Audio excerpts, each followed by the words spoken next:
ஆஞ்சநேயனின் அற்புதச் செயல்கள் பகுதி 1. ஒரு காலத்தில் அயோத்தியில் ஸ்ரீராமபிரான் ராஜ்யபிஷேகம் முடிந்தபின் ஹனுமான் பக்தியுடன் அவருக்கு சேவை செய்து கொண்டிருந்தான். ஒரு நாள் அயோத்தியாவில் ஒரு பெரிய பிரச்சனை ஏற்பட்டது. நகரத்தில் பகல் நேரத்திலும் கூட இருள் சூழ்ந்துவிடும். மின்மினி பூச்சிகள் கூட வெளிச்சம் தரவில்லை.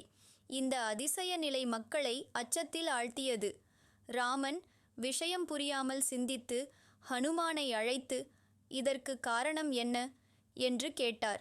ஹனுமான் தன் தெய்வீக சக்தியால் தியானித்து பார்த்தபோது, சூரிய பகவான் ஒரு சாபத்தினால் ஒளியை வழங்க முடியாமல் இருக்கிறார் என்று அறிந்தான்.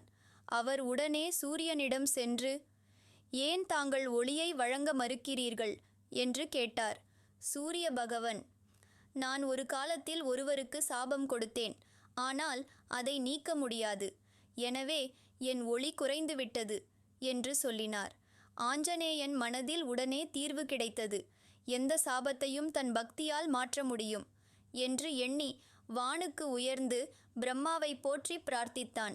பிரம்மா திருப்தியடைந்து, நீ நினைப்பது போல் இதற்கான ஒரு வழி உண்டு என்று சொன்னார். பிரம்மா கூறியது, அனுமனே, நீ உன் வாள் கொண்டு சூரியனை சுற்றி 3 முறை செய்தால் சாபம் நீங்கும் என்றார். அற்புதம் நிகழ்ந்தது. ஹனுமான் உடனே வானில் பறந்து தன் வாளால் சூரிய பகவானை 3 முறை சுற்றினான். உடனே சூரிய பகவானின் ஒளி மீண்டும் பிரகாசித்தது. அயோத்தியா மீண்டும் ஒளிமயமானது.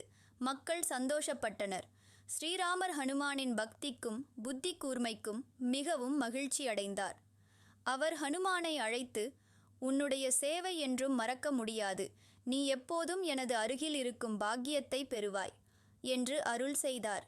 இந்த செய்தி அயோத்தியா முழுவதும் பரவ மக்கள் ஜெய ஹனுமான் என்று ஆர்ப்பரித்தனர். இது ஆஞ்சநேயனின் ஒரு அற்புதச் செயல். நடுவில் நிற்க முடியாது. அடுத்த பகுதி தொடர வேண்டுமா?